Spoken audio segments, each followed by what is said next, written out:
Hello! It was a year of victories, a year of defeats, of triumph, of heartbreak, and of nonsense. It's time for the Monday Movie Nonsense Dungeon Takeover Edition.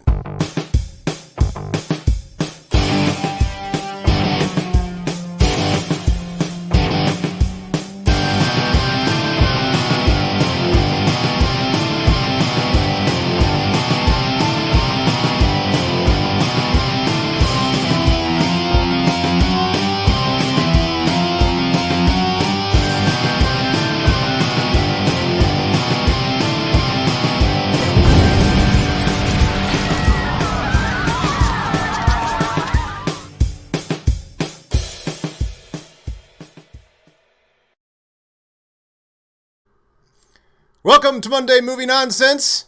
We're fine. We're all fine here now. Thank you. How are you? This is ordinarily the area where Paul, Preston, and myself bring you all kinds of updates on movies, and we cover trailers and just everything under the sun, and of course do skits and bits. Paul Preston is on assignment, as they used to say in the news biz, in Hawaii.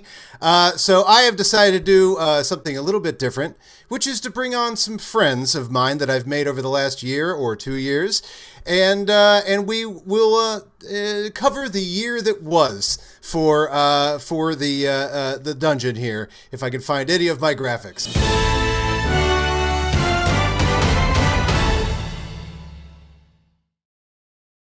Please welcome to the show. You know her. You love her. She began in the dungeon with myself 2 years ago. I could not be happier about a cohort to have in the show. Please welcome, first, videodrew. What's up, everybody? Hi, videodrew. Hi. We're like old school dungeon now. Yeah, this is the old school, the OG team. It does feel weird not to have the background anymore to be the Black Lodge. Now everyone can just see it's a messy guest room. Look, everybody is beating me in backdrops. So you're doing better than I am in terms of backdrops. But speaking of great backdrops, since I'll use that as my segue to bring the next one in, because who do you bring in? We got everybody here. Speaking of great backdrops, this was a big surprise, a Star Wars competitor that I played last season, and therefore was very happy to have her as a part of the dungeon this season, drafted fairly early. Please welcome in her amazing backdrop, the amazing Mollie Damon. Hello. Oh my gosh, thank you for doing the show today. Of course. I can't pass up a dungeon takeover. This is awesome. That's how the background's supposed to look. There you go. Yeah. I added some Christmas lights. I'm getting festive. Nice. And the other favorite backdrop of mine, because it's usually Mara making food, so she always has a very tasty backdrop. You can actually you get very hungry talking to Mara and training sometimes. Please welcome the amazing, and that is not only her nickname, but that is, once you've met her, that is her forever nickname, is the amazing Mara Knopic. Mara! Hello. In the kitchen! Yes, I actually carried the boom arm downstairs for this. You're welcome. And Hi, also, ladies.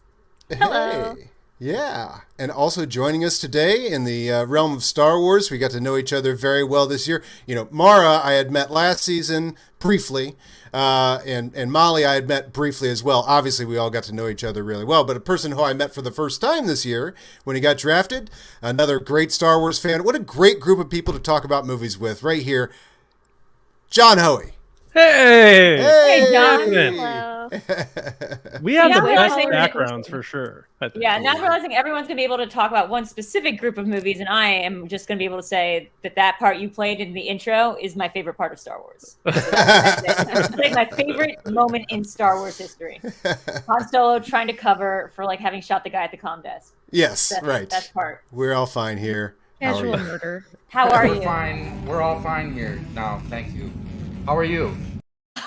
This is like the best Star Wars moment. Although Drew, I do have to share with you, we've discovered the greatest line that Harrison Ford has ever spoken, and I don't know if I've shared this with you yet. Was this during the screening in Paul's place? So I feel like that's where we cleared that line. No, this is Frisco Kid. This is from Frisco Kid. And that line is, and you've never heard seen Harrison Ford deliver this line before, which is...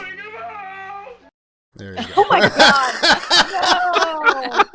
I don't say like get off my plane or something else, Harrison Ford. Oh.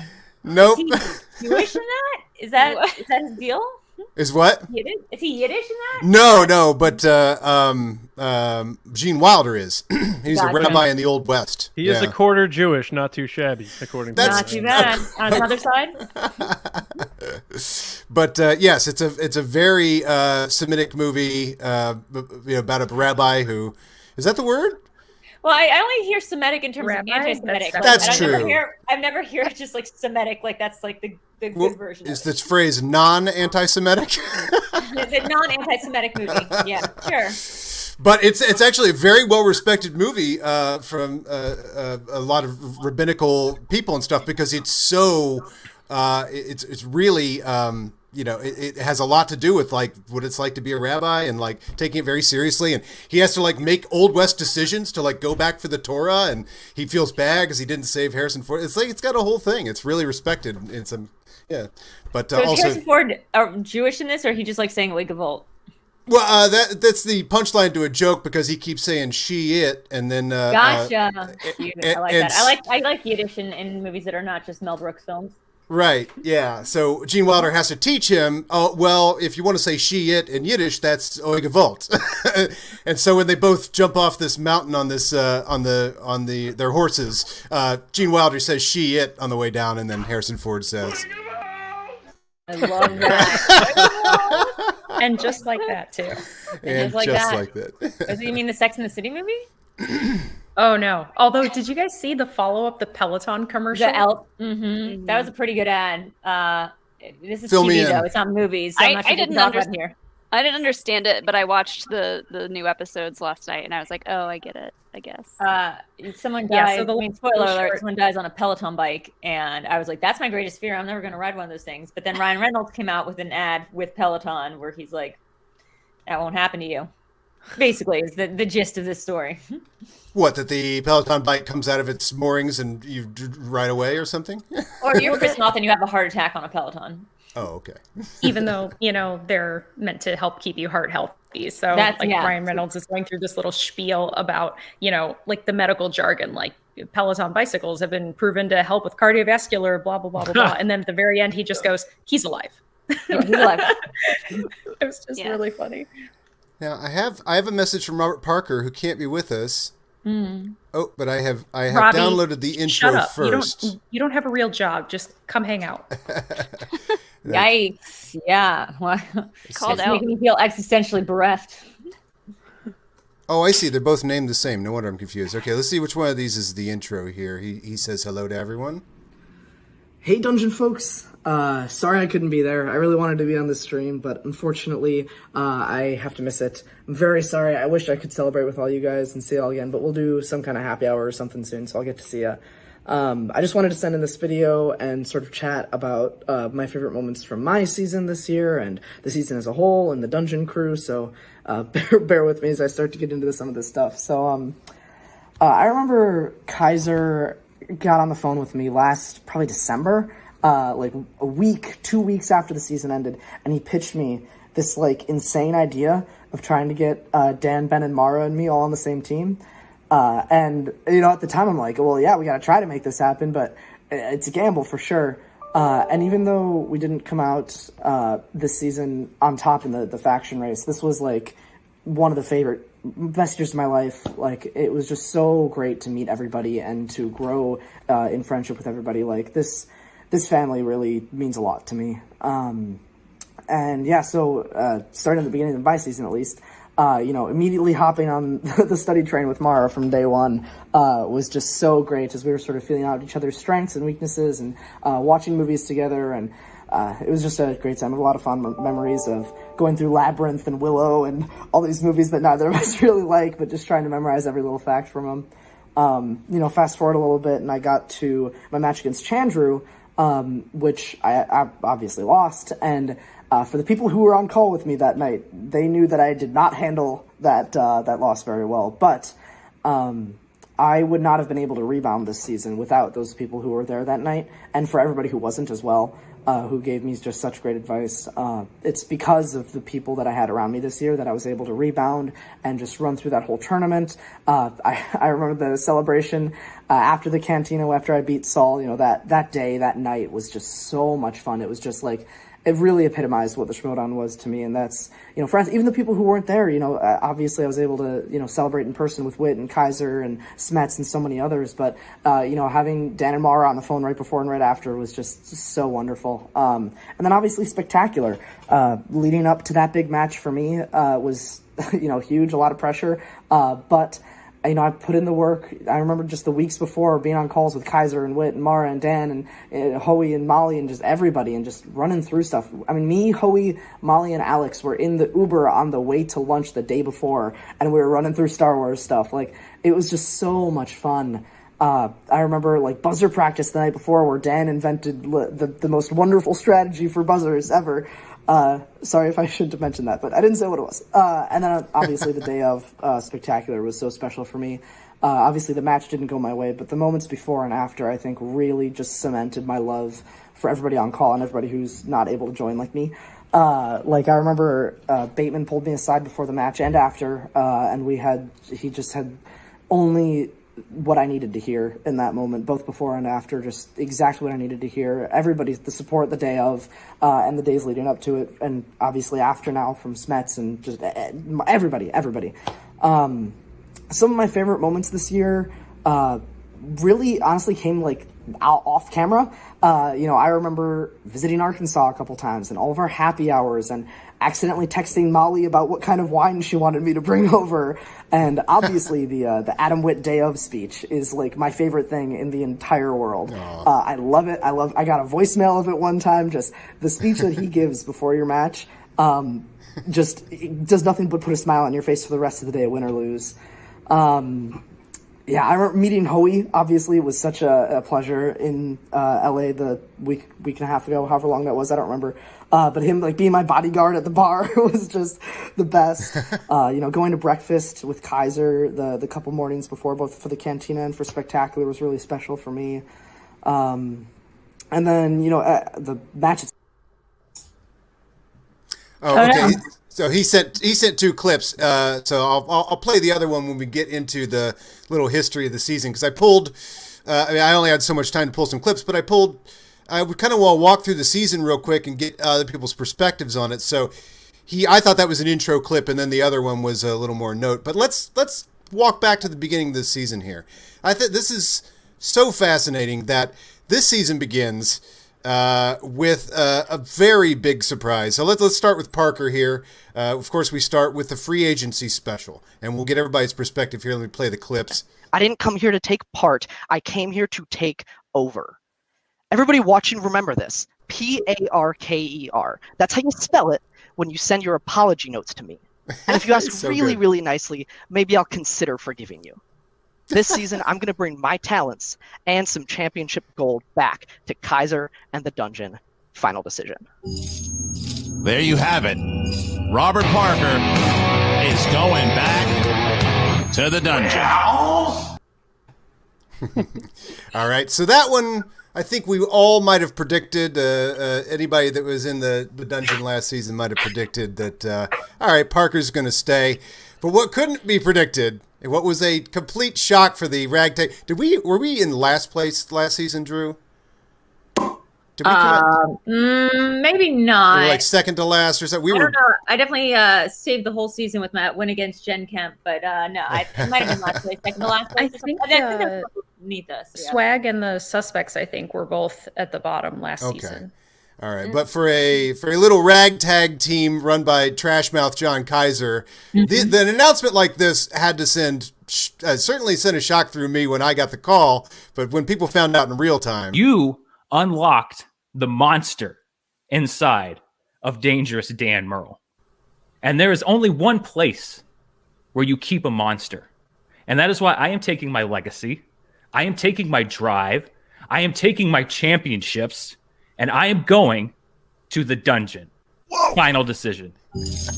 Dangerous Dan Murrell. How the hell did Kaiser pull that off, ladies and gentlemen? Dangerous Dan Merle. Thank you, champ. Wow. Dangerous Dan Merle is going to the dungeon. Wow. And I've never seen Dan Merle fired up like that. I've known him for a long time. Dan Merle is part of the dungeon, and things just got a lot more dangerous in the dungeon. Well put. Still gives me chills. That was a good spot. Yeah. Now, John, you weren't a part of. Did you know this ahead of time? No, you wouldn't have known. No, I would watch along and stuff like that. I wasn't sure that I was going to be involved yet. Everything was still very emotion from our camp.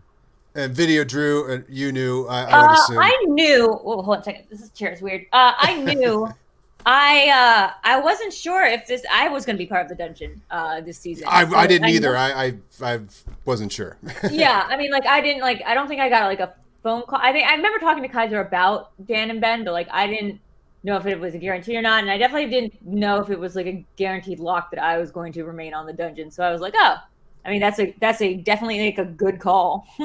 But I was it's sort of the way that you watch a sports team that you really like, and you're like, good job. Mara, do you have any behind the scenes on that whole thing? I gotta say, when the idea first came across to us, we were both like, oh, that's super interesting. Yeah, right. That'll just never happen. Not that we didn't want to or that he wasn't interested, but just that how are those pieces going to fit together? It's just not going to work. How in the world? And I think that the absolute linchpin to cementing it, besides just being interested, was Kevin called us and talked with both of us and was like, hey, I think this is going to be a really, really good thing. I believe in you guys and I want to see you succeed here. And so, because we had been in talks with Sam for a little while, and because Dan obviously wasn't going to stay in the exchange because they, gave him the boot.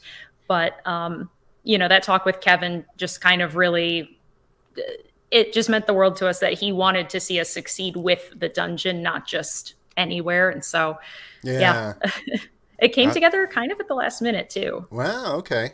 Man, I got the call from Kaiser was just a kid on Christmas. When actually, let's fill in the other huge shocker here. Of course, Ben starts his by saying he's going to the Finstock Exchange. I've cut that out and fools him in just classic Ben Bateman style. And and Christian's trying to get it out of him. He's like, is that your final decision? Because I think Christian knew that that's not where he's going. So Ben's playing him the whole time. And 5, 4, 3, 2.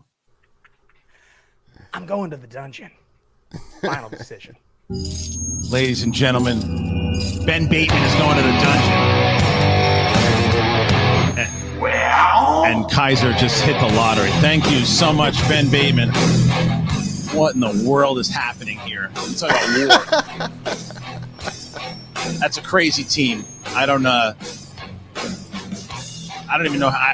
There's a lot I'm going to say about this because I don't know what to think about this. It's just worth it to see Christian flummoxed alone, right? These two decisions. It's also worth it for you to be able to say flummoxed. Flummoxed. Oh, well, this is true. This is good. I like to imagine that Ben needs a countdown to order coffee at Starbucks. Oh yeah. Does he wait until 1? Yeah.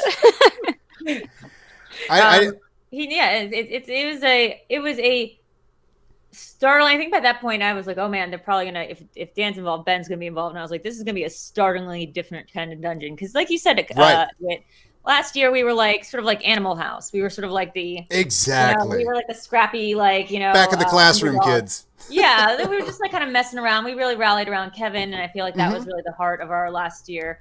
And faction stuff, win, lose, it wasn't super important to us. I wasn't really sure what it was going to look like with Dan and Ben involved in such a high capacity that they were the first 2 picks. I mean, clearly they need to be because they're that level players, but you also get a sense of they have a hand in the management of the team.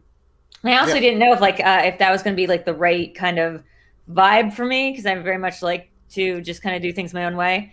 Yeah. And I was so happy and surprised to find what great teammates they were, and like how generous they were with their time and their advice, and just whenever I needed it, they would. I was just looking over my text with Ben this year, and I was like, I didn't really know Ben that well at all before this year. Yeah. And just like the amount of like information he'd give me and support and like just positive vibes. Like, I guess I in my head, I conflate it with like his character on the stage. So I'm just like, oh, it's weird. He's actually nice. A really nice guy. Yeah. No, I had no idea what the makeup of this, because the group had a vibe last season, again. Yeah, and I was just like, how's the vibe going to change? And it just made it so much better. Like, it just so, like, this team came together even more with Dan and Ben and Mara and everybody here. Yeah, it just really cool. But I was really much wondering, I was like, can't imagine myself getting drafted onto this team. Yeah. No, same. In fact, I think I messaged Smets about 5 minutes before the draft happened, because I was like, you know what? I haven't talked to any other managers. Like, shit, I probably should get myself drafted onto a team, or like risk not being on a team at all. So I was like, Kevin, I do want to be on the dungeon. Let me be clear. I haven't said anything about it, and I haven't talked to Kaiser like in a very long time, but I do want to be part of the dungeon, if that's okay with everyone. He's like, I'll talk to Kaiser, see what we can do. So I was actually surprised to see I was drafted at all. And folks, she would eventually be drafted to the dungeon, but not first. First, that went to somebody else. Here to make their selection for the number 1 pick overall in the MTS draft is John Kaiser of the Dungeon. You know, all week long, everyone's saying Kaiser's got to go out and get a Star Wars player. You know, Kaiser don't got to do anything. The only thing Kaiser's got to do is tear down the Finstock Exchange, win a faction title, and bring the Inner Geekdom belt back to the dungeon. Mara Knopic, welcome to the dungeon. It's time to take out fake Andrew Guy and bring the belt back to the dungeon. Whoo! Mara Knopic is off the board, and she is your first round pick. Wow. Frank? Yay! And I didn't know Mara at all. This was so exciting because it kicked off, for all of us, it kicked off some friendships. We will all be at each other's funerals. Wow, lovely. How would we all be at each other's? Wouldn't eventually? Oh, wow, great. That's true. That's true. There is a lapse of logic there. Yeah. Ooh, my ashes can go to all your funerals. Some of us won't. Thank you. Bury me next to all of you. Just a little in a locket or something. We're gonna you haunt guys can each get cremation jewelry made, like because this wait, is that's actually made out of my mom's ashes. You guys can make jewelry out of me. Oh my gosh, Mara, for real? That's like literally been my plan for like the past 5 years. Whoa. You actually have one of those rings, like one of those. I can give you a referral. Incredible. She works out of Huntington, I think, and she's fabulous. That's amazing. I saw one of those when I went to the Museum of Death, and I was like, that's it. You need to put my ashes in a diamond and then give it to a pawn shop. So then someone buys it for their like girlfriend. And then like I just get to haunt some random person. And I was like, I'm literally going to rip right what back a into plan. my will. No other faction is ever having this discussion. I can say that right now. None. That's so how cool. how are we going to haunt other people? That's what we're going to discuss. Just gonna start over with strangers, guys. Sorry, new life. I'm sending it to Puerto Rico, and it's just gonna be sent to some other family, and it just start all over, poltergeisting some new place. Circle life, baby. Hakuna Matata. I see your point. So, Mara, how did it feel coming onto the dungeon? Obviously, Dan had already gone on.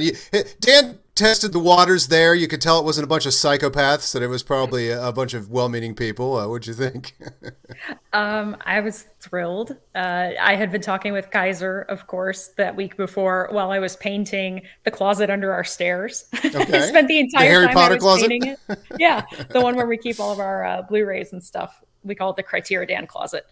And, there we go. It took several hours to do. And I talked to Kaiser for like 3 hours. Oh my straight. gosh. Yeah. And I just thought, oh my God, like we'd never really had a big conversation. And I think we actually had kind of gotten off on the wrong foot the one time we had spoken. So Impossible. It was really nice with Kaiser? It was nice to get to know him. And it also honestly feel really valued in that way because I haven't always felt that way in the Schmoedown. So that was like me put on my big girl pants and feel really important moment. So that was nice. That's awesome. That's great. And you had been away for 2 seasons, I think? Yeah, 2 years. Yeah. So I mean, this was big news in general as well. I mean, obviously for the hello. Hi, Muffin. She's my baby. Best cats. But this was the news as well. I mean, I guess it was known you were going to come back for this season, right? Was that known? Yeah. Okay. So that I had done a crashing of a post interview to do a thing. Yeah. Yeah. That's cool. Oh, okay. Did you? Yeah. So then we added Mara to the dungeon, and our second draft pick was a big surprise. This was very exciting. John Kaiser. The pick is in for the dungeon. You ever heard the song by The Doors, Spy in the House of Love?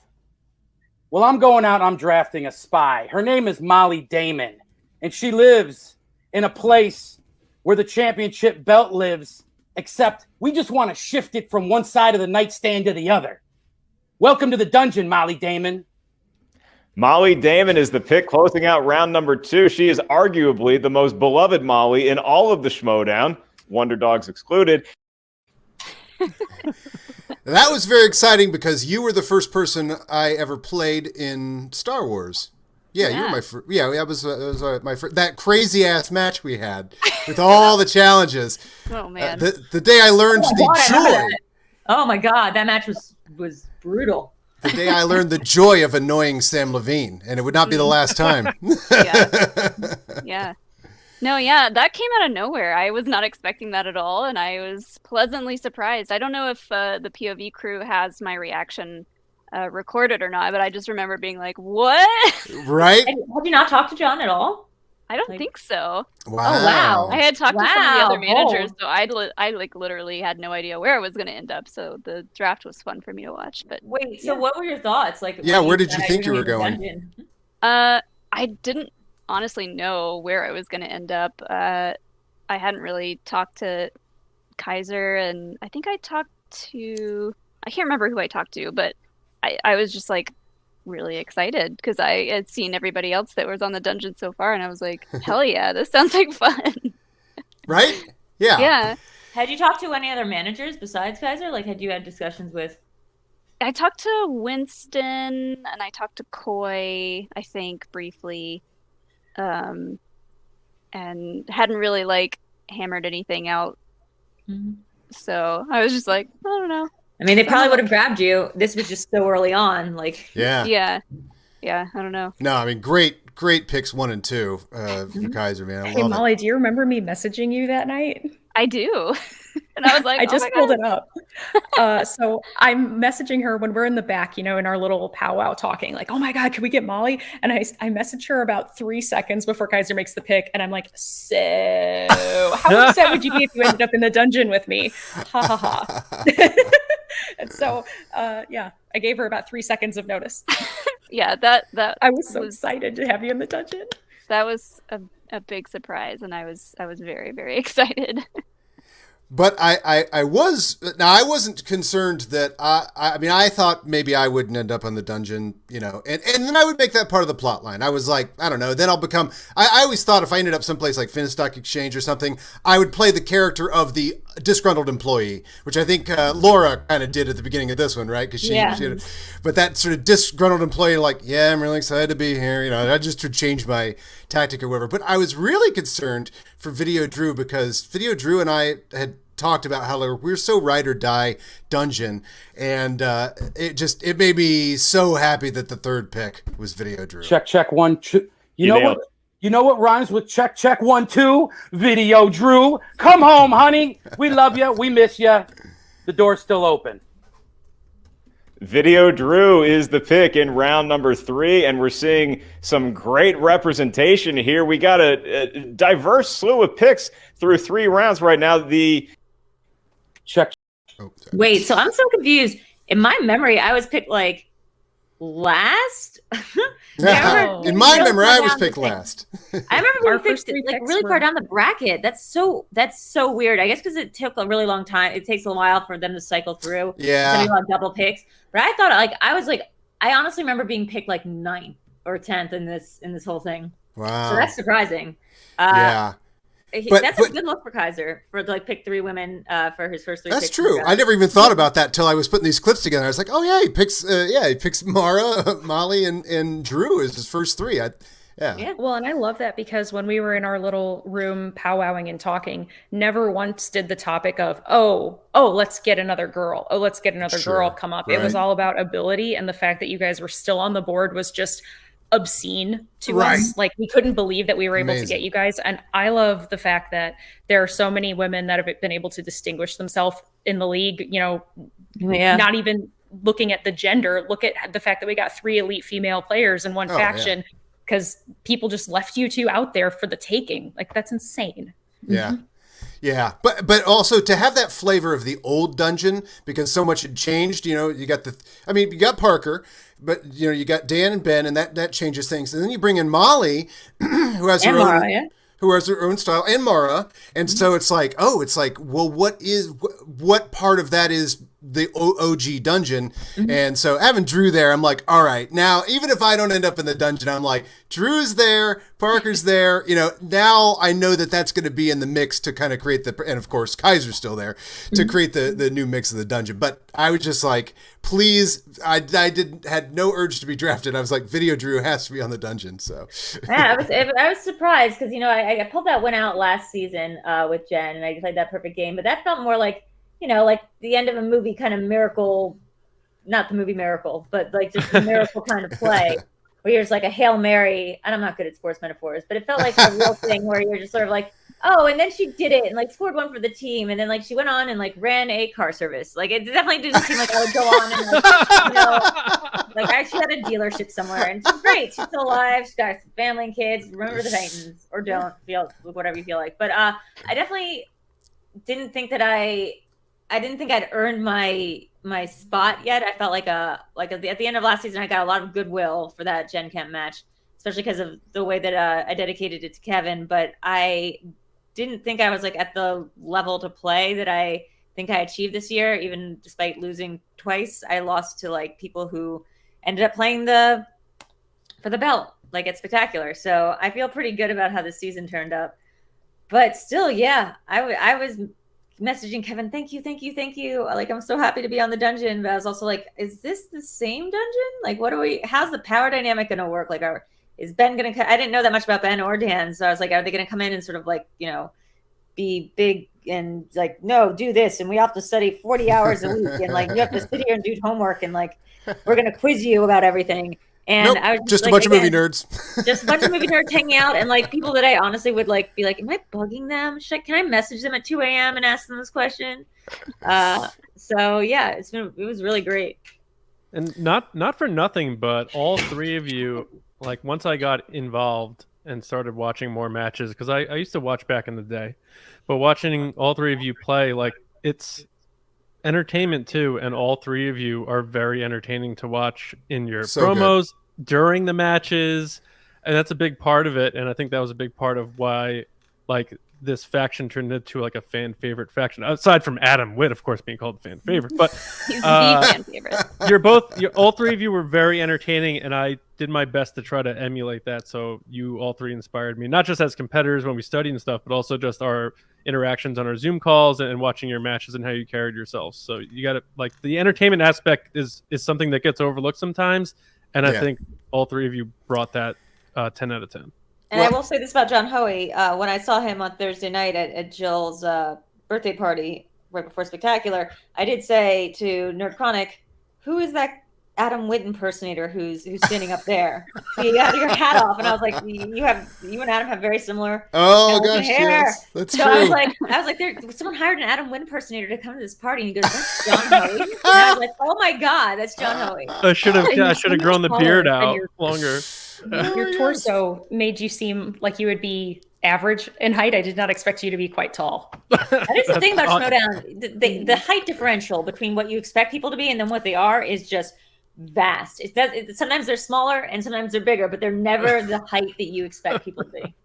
No, the dungeon pretty much exclusively has giants and then hobbit people. We don't have a lot of in between. And then you look at like Marisol and Adam, who are like 7 or 9 feet tall, as far as I can tell, and then like someone like Paige Reddy, who's like just comes up to like my kneecap. And it's just like we took a picture with Marisol and Paige and a bunch of us, and I was like, wow, this is even the picture. You can't really tell the scale here. That we're going from like whoop, it's crazy. By the way, I'm pulling some clips of the highlights in the season as well, but I'm going to skip forward to one of my favorite Drew highlights. Obviously, there was your perfect game, but since we were just talking about character and stuff, nothing made me. I mean, I'll say this every time. Nothing made me laugh harder because all of these things that I'm talking about made me laugh really hard. But Drew's turn in the Griffin Newman match of the pretty girl who wanted to marry the famous guy is so great. This funny. is actually my house, and that actually brings up a really good point, Christian. Real quick, before we invite anyone on, I know we have a big celebrity coming on today, so we just have to ask you to act cool. Just be cool about this. I will try. I'm normal. He's a big celebrity. I'm going to be famous. Are we talking about Kaiser? No, we're talking about Griffin from Misters of the Universe. He's in a bunch of movies. I just want to know that today is normal Drew day. Oh, well, as a pretty and popular normal girl, I want what every Hollywood starlet coming to Hollywood would want, which is just to beat competitors, do very well, and watch all the movies. Haha, it's my favorite hobby, just watching all the movies. Jesus. She's something. She is something else, man. I go into a fugue state when she comes on. Like, I love it. It's like the Hulk. Like, I don't know. I'm watching that girl and I'm like, that is fucking weird. Like, she's so off-putting. That is so Jesus good. Christ. Oh my God, that move of trying to marry Griffin Newman and to seduce him and now, to be clear, I think the marriage was specifically for Makuga. I think I wanted to attach myself somehow to Griffin. Like, can't go off marrying everybody, Kaiser. I mean Kaiser, Adam. His name's wrong. I can't go off because that's what I say to Kaiser every time we talk. Can't go off marrying everybody, Kaiser. No, that's true. I see your point. So yeah, it's I have a thing that for all the female competitors I play, and this isn't going along gender lines here. I feel like is an acceptable way to do things because for every female competitor I play, I do try to reach out ahead of time and work out like a bit, or something that we can do on screen together, or like let them in on something that I plan on doing. Just because I know this game can feel like when you come into it, can feel kind of like not even like a boys club or whatever club. It could just feel kind of like clicky a little bit. Like people have their own groups and people know where they are. And when women play against each other, not so much this season, but definitely before, it's felt like there can be only one, just female player in general. Like there can be only one, and if a woman plays another woman, then one of those women is going to lose. So it becomes like this kind of like, I think in the fans' minds at least, it gets kind of played up as a sort of cat fight, or sort of like, well, who's going to be the one female competitor who's good at this game? So with Marisol and Jen and Janine, I've always worked out like bits ahead of time. And with the guys, no. I just think it's funny to go in and be as off-putting as possible. But honestly, yeah, it sort of reminds me of Jake Gyllenhaal and doing that Mr. Music bit from the Sack Bunch Lunch, John Mulaney's Sack Bunch Lunch thing. If you've never seen it, it's amazing. But he plays a guy named Mr. Music who comes in to teach kids about music, except everything he's trying to play is like a cotton ball, dipped in water, or trying to flush one of those new toilets that doesn't make a sound. And at one point during the sketch, he's like, I didn't prep. I should have prepared. I just stayed up all night trying on costumes I already own. And now I have nothing. And some line like that. And that's what I always feel like going into a match. I'm like, I stayed up all night, not preparing, trying on costumes I already own, just so we can get here right now. So yeah, it's fun. But the dungeon was not done drafting. They would unfortunately, the fourth round was Whitney Seibold, who didn't play this season. I mean, not unfortunately. I love Whitney, but it's unfortunate that he didn't get to play. And then a wrestler, right? Mm-hmm. But then, I'm told the pick is in, and so we go to Kaiser. Hey, somebody call Adam Witt. Tell him he's back in the dungeon. Yeah. Give him a call. You got his number. All right. Kaiser not aware that he actually has a live mic and is on stream, and he could just say the selection's Adam Witt. Hey, to each their own, and to the dungeon. So, I ended up in the dungeon, which was exciting. Up here, he's not even in frame. No, I know. Right. It's all bits. I just love it. I just love all the antics and nonsense and creating it with this group. So I was, of course, happy to be back in the dungeon because, it became, it's what I couldn't do in winning, I could do in coaching and, being around, as Parker says. I have a speech I give him before every match, and it really warms my heart that he asks me for that speech, which is, really kind of comes down to, don't forget, this is dumb. What we're doing here is really silly stuff we're doing here. Don't take it too seriously. But I believe in one of our first study sessions, you had made a really funny quip to Molly about how now she can't beat you or something like that because she's on our team. Good, protected me from having to lose against Molly again. Found other people to lose to, but although I do have to say, it really warmed my heart because I never thought I'd play Star Wars to begin with. At around season 6 or whatever, there was only 4 or 5 Star Wars matches a year, right? Molly, you and I came in when they started doing more matches. So I was surprised I ever got to play that at all.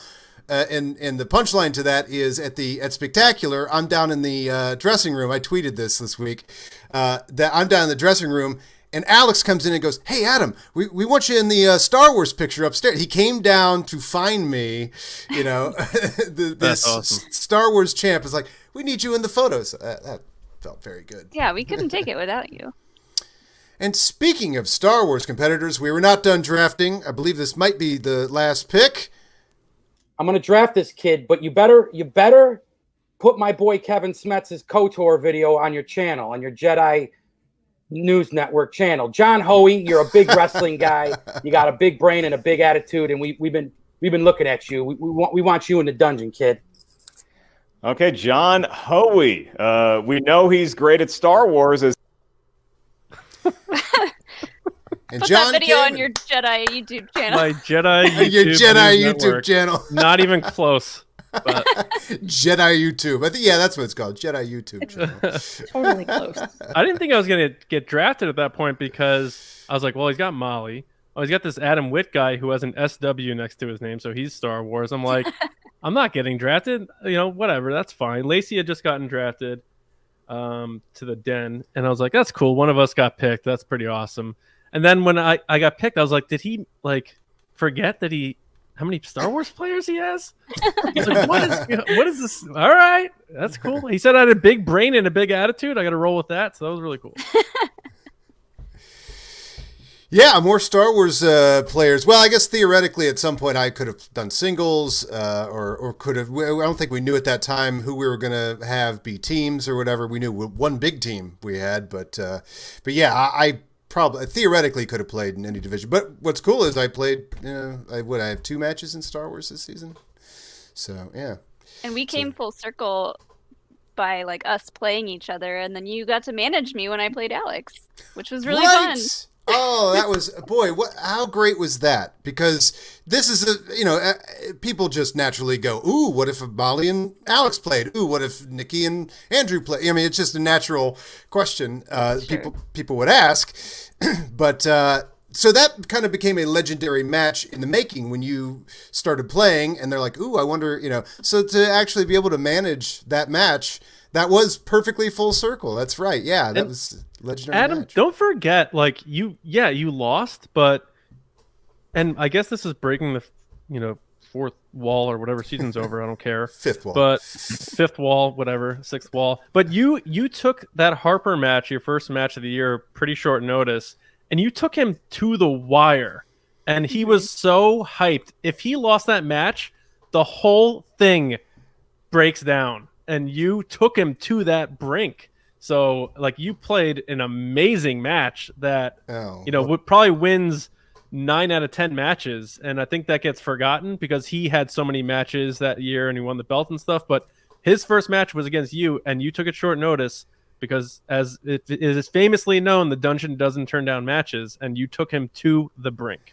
Yeah, and I have a clip of that here. It's not loaded up. I definitely Well, here, want... I can kill a moment because I think that you guys have no idea exactly how good you are. We just heard Kaiser talk about your Jedi YouTube channel showing just the depth of knowledge he has about all the Star Wars things.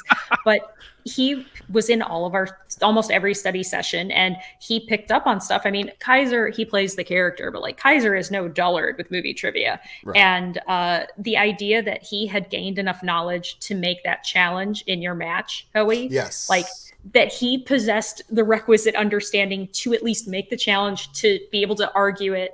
And even though, you know, it didn't go our way, the fact that you taught him that is amazing. Yeah. Right. You guys are so good. Okay, so I have the clip here, but since you mentioned that Kaiser's playing a dullard, I do have to play a little bit of our promo because I like the little skit. This is the opening to it for the Harper match. All right, Razor. Next question. Go ahead. Hit me. I got you. What was the name of the worms they put in Sulu's ear? Kaiser, that's from Star Trek. Yeah. I guess it is. All right. Well, next one. In what movie does Doogie Howser play a bug psychiatrist? Dummy, that's from Starship Troopers. Correct. No, it's not. Well, that's the answer I have. All right. Next one. Here we go. In 1979, Gabe Kaplan beat Scott Baio in what decathlon event? That is from Battle of the Network Stars. I love your sense of humor, Adam. Like it's so funny, and it reminds me so much of like my favorite show, On Cinema, which I know I keep cursing you about. Oh God, you tell me this every time. On Cinema. I do this every time, but like it's that kind of Tim Heidecker, Neil, what's his name, or anyway. Point being that I love it. I love that like your shtick, the whole thing with Kaiser is amazing, and yeah, I mean like you've really proven yourself as a manager this year. Like that match was awesome. Watching Kaiser pull that was it Boba Fett blaster? Right, thing was awesome in that legit match. Challenge at the end there. But also watching you like coach and mentor and be there in matches for non-Star Wars players was also awesome and totally should not be like overlooked. Oh, thank you. I love movies and I love motivating, and I used to be a sketch teacher at the Second City, and my job as an intro teacher was to get, because they started out with like a level 1 and people weren't ready for that. So they started this intro thing and they said, just get people motivated, get him into writing, get him, whatever. So yeah, I taught creativity for about a year. And so I always access that stuff when I'm here. I'm like, it's just fun. And combining movies and the like sort of competitive nature of this whole thing and the sort of aspect of hanging out at a video store, which is what I consider all these conversations. Definitely near and dear to my heart. Yeah, sorry, go ahead. No, go ahead. I don't forget the time that you and I think this was 2 seasons ago, but the time that you and Snyder both came into one of my study sessions and we're talking about like movies that you had taped on VHSs, but like we're trying to guess what you had paired like as a double feature, and like you guys were bringing out VHSs and stuff, and I was like, it's very rarely in this game of movie trivia where I'm just like, nerd. Actually, what am I saying? I say that like every day. I should say that to comfort myself and everything else. But like, I just remember looking over and being like, oh God, this is such a sweet moment, but also nerds. That's the great thing about the Schmoedown in general, is that we all relate on this movie level. Yes, sometimes it's deeper, like what Jeff and I did. Sometimes, also we all find our way to relate. Like, oh, we both like, like having a Terminator conversation with Mara is an amazing Terminator conversation that I can't have with anybody else. But, we all figure out what we have in common and how we best relate and everything. So yeah, that was the funny thing is VHS tapes, if you taped it on the long speed, you used to get 3 movies on a tape. And so one of my favorite questions to ask people is, what was on the tape with whatever, Stripes, The Stripes was Ferris Bueller's Day Off for me. It was also on that tape, Of course, yeah. And Jeff was like, obviously, that like makes sense. That's what also played on my tape. Like, it's so funny to see how you guys like lined up with that. It's very. What'd you say, Mara? Sorry. Oh, that bit with you and Kaiser. Dan and I were looking forward. We were going to build on that because, I had the best intentions of competing in Star Wars, but I wouldn't change a moment of what happened in the season. But I can do a one-handed handstand, and I was going to have Dan put Grogu on my foot. So I'm like Luke Skywalkering, but he's asking me only Star Trek questions, and I'm just like nailing it, like the hardest things possible. And then it's like, I'm ready. Because it'd be so stupid. That's impossible, even for a computer. Oh, fake wedge. Fake wedge. But yeah, so I got to say, man, the fact that Harper ended up champion, literally the only time I could have played Harper was this match right here. Name the character Sofia Coppola found herself playing after she paid a visit to the set of episode 1. First repeat by Adam Witt. Sashay. It's correct. Look at Adam Witt forcing the rookie to win it. If he's got to win it, he's got to hit the 5. What a performance by Witt, but now Harper is in a position to win it. He hits it, he wins the match. Yeah. And we know how it is. However, but match ended there. That was it. And that match ended there. There we go. That's the end of clip. Sashay and Dulce Dauphine. It ended right there. Yeah, those are my two. Sashay, Dulce Dauphine, and then against the other guy. It was the I can't think of his name, but it was the one from Rogue One in that one, which was of the 5 files that she finds. Name 3. I think that was it.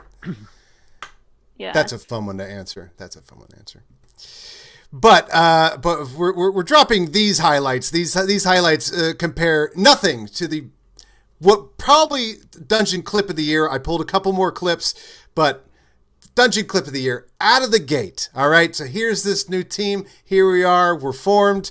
And the very first match was Mollie, which unfortunately didn't win. But I just love that the very first match of the year, the card was Mollie and Mara on the same card. Was awesome. Wish that Mollie had won, but moment of the year. But Mollie couldn't be sad for too long because this happened a little later in that broadcast. And your question. This is for 5 points and a belt. Hold on, I dropped this. Okay, sorry. In the world of Batman, in which film does a corrupt councilman named Arthur Reeves threaten to have Batman arrested?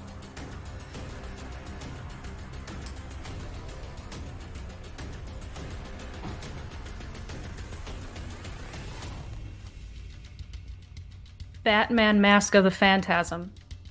And your winner and new Movie Trivia Schmoedown champion of the world once again, the amazing Mara Knopic. The amazing Mara Knopic takes the championship. She does it. She wins it. 38, 36. She's the champion of the world. She comes back 2 years later, and she is the champion again. Mara wins. Wow. Unbelievable. Mara Knopic wins the title. New champion. Wow. This is where you comb your hair, Chandru, climb on that rocket, and fly to Mars and think about what just happened today.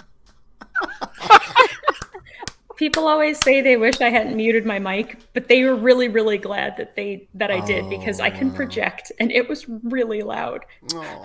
I loved seeing you yell for Dan. I was amazing. Like, That is, we have another win from the faction here that I'll play a clip of, but I got to tell you, the moment of the year, it's also because of that. It's because of the 2 years off. It's because of with a new team and taking that belt that you've taken before, you're going to take again. And it's the second match of the year, the first show of the year. And so, but that reaction, the Dan come here, I mean, I think anybody would put that clip up against anything else that happened this season. You're just not going to beat it. Also, look at how much my hair's grown. Right? Oh my gosh. Have you cut it at all? Yeah. I trim it up every couple months, maybe about half an inch. My hair grows really fast. You do look really different in that clip too. I know. The green hair kind of changes too. That was such a pure moment. Pure. Yeah. So lovely. And forget character work or whatever. It was very raw and pure and wonderful, and it's there forever. It's so awesome.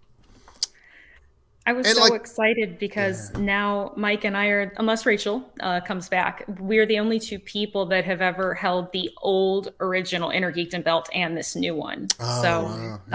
We get to be in a little club together, just the two of us. That's so cool. Yeah. And the whole story and to kick the whole thing off with that. We had already been training before this match, right? Because I know I have a swell of pride looking at that clip, but it's not just because we were just in the dungeon. We'd already been hanging out for several weeks, right? Yeah. I don't think anyone will find this that surprising, but a lot of these talks happen before the draft. So, shenanigans may have been afoot. We may have been studying for a really, really, really, really, really, really long time before then. I don't know. Yeah. I can't confirm or deny it without prior approval from the secretary. Also, study schmuddy. I mean, whatever, we just love these movies. I mean, it's like there's, so studying schmuddying. I mean, that's schmuddying. Hi, buddy. Do you want to say hi? Well, as much as I love the Star Wars sessions we would have, but being able to relax, and I think Molly might agree, in sitting in on some of the Inner Geekdom stuff and knowing I don't have to be on right now, and watching you, Parker, and even Smets would come in when he was feeling okay, and watching you guys riff on stuff like so many movies, I was like, mother of God, that's insanity. And it, obviously paid off. Our Inner Geekdom run was crazy this year between you guys. Yeah. I got really, really lucky. The expansion greatly benefited me because they were almost exclusively all things I watched Transformers when I was a child. So I don't have to know the difference between Sideways and Sideswipe because I already know them, you know, and Terminator, Aliens, I got very, very, very lucky. And it just makes the study session so much fun too. When we're just talking about these movies and getting down into the details and trading back and forth information. That's why I know so much stuff, is I worked at the video store. You'd have your friends come in and you'd be sitting there and they go, "Oh, you didn't know that was a Sidney Lumet movie?" "No, okay, wait, he directed that in between what?" And you're not studying, you're talking, but and so talking about Star Wars with Molly and John and Mara is amazing. Oh, we got Drew's back. There she is. That's okay. We just took a second. My camera froze. I'm so sorry. That's okay. Sorry about that. Weirdly, Paul Preston came into the thing here for a second, and then it cut out. Yeah, Paul was going to make an appearance, but then he saw his dungeon people and he bailed. Yeah. He's like, "Oh, what have you done to my show?" Right. It's like nerds. Decided to leave nerds. Bunch of nerds. Yeah, Adam, I worked in a video store too for 7 years. I just froze them. I also worked in a video store, a very cool indie video store called Cinema Paradiso, I think was one of them. It was in Baltimore and in Delaware, where I grew up in both places. But this video store was very well known for being this cult indie video store that John Waters would come in and shoot scenes for movies in. But also had a porn section in the back and a straight up old school porn theater in the back of the thing. Wow. And so it was real Baltimore. Beaded curtains. yeah, real Baltimore style stuff. But I loved working at the video store. It's still one of my proudest jobs because you just got to feel so smart too. When you're a movie nerd and you work at a video store, you get to feel like you are better than everyone. Mm-hmm. I'm with you too. I always wanted to work at a video store. It's definitely a good gig for a 16 to 23-year-old. I'll say that. I did get to work in a photo lab for quite a few years, and that was always fun because I got to see everyone's pictures. Oh no! I can only when imagine. Robin Williams did it. Yeah. But it's people bring pictures and they get developed, and I guess they think that we don't see the stuff, but we do. Oh God! All that stuff gets Wow. looked at. You know, I never thought about it, but like back in the day before digital, the photomat person held the secrets of the entire town. Really, I mean, you know, nobody's ever written a story about that where like the photomat person like has something on everybody, and so you're like, why is that guy so rich, or why is that guy got so much power? Or whatever. Like, oh, he has all the photos. He has all the. You know. Yeah.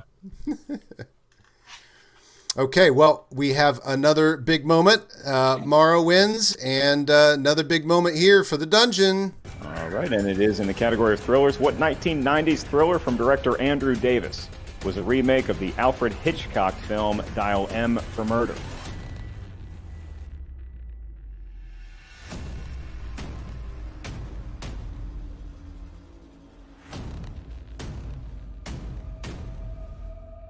Five, 4, 3, 2, 1. Indecent proposal. And your winner and new Movie Trivia Schmoedown Champion of the World once again, Dangerous Dan!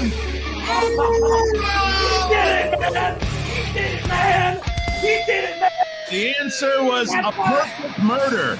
A perfect murder. Wow, champ. Murder was the answer. Wow. And Merle 5 champion. The moment is recreated this time. Love it. Champ, you did it, champ. You did it. It's not Mara hugging Merle. It's Merle hugging Mara. He did it again. He did it again. Wow. I do. I got really randy. I showed a little forearm there. Dan was so relaxed during that last question. Was he on like gummies or something? He was. No, although, okay, funny story. I really wish Parker was here to explain it. When we were studying at Kaiser's the day before Spectacular, I did get really, really, really high. Can confirm. Can confirm. Oh, you were there. That's how high. Oh, was this at the birthday party? No, the day before. But oh my God, I thought I was doing so well too. I was like, I'm asking all these speed round questions so fast. This is the fastest anyone's ever asked a question before. There was one point where Mara stopped and looked at the Bruce Lee art on the wall and started whatever he's holding in that picture, and you started like breaking it down and stuff. I'm like, it's kicking in now, I think. I don't remember that at all. Mara, we can practice the speed round then, because I like answering questions very fast, and if you can ask them even faster, that'd be great. Because I got my first chance. It wasn't part of anything that was technically part of the official season this year, but playing my match against Janine for the final girls match live at the Cantina was so much fun. It was really early in the morning for me, but like no one had taught me how to do the buzzers. So I just thought my goal was to like stand as far back and then swap it like as fast as possible. And there's definitely answers like could have gotten there before Janine, but she kept her hands over the buzzers, and I just kept being like, whack. Yeah, there's technique. For one of the training sessions, for somebody who was doing buzzers the first time, I think Parker was doing it for the first time or something. But yeah, there was all this discussion about, you know, they were watching videos of how other people did it. And like, do they put their hands here? They put two hands, you know, one. Yeah, it's a whole. Well, I was watching Nerd Chronic in the background of like, or like in the audience of that, and he kept going like this. He kept going. And I was like, what do you want, bunny? What is that, like bunny? Like, want me to be a bunny? And I was like, I don't know what this is, man. Like, I don't know. But the night before the match, before Spectacular, we had a little shindig at our house, and King Khan showed up, and people were taking turns doing the buzz around with him. And I am happy to say that I won one of our two matches speed round matches that I did against King Khan. Just because, like, I'm really fast on the answers. I can get about 3 words in, and I'll know if I know what the answer is to this question. One of the ones was like biopics.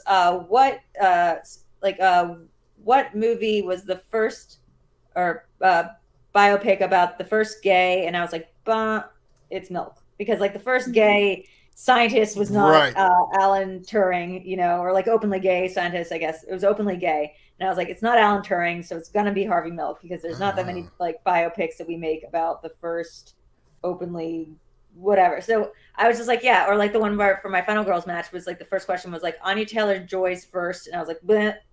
Yeah, the witch, because that's just her first anything.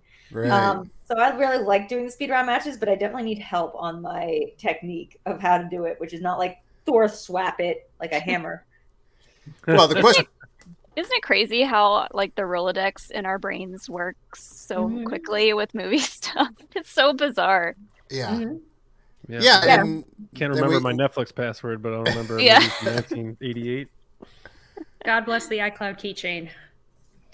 We got to talk because I need something. All right, I'll help you. I'll show you the ways of the Force so you can become a Jedi like me and Dan. Thank you. Is it I'll called show you Last the Pass? Force.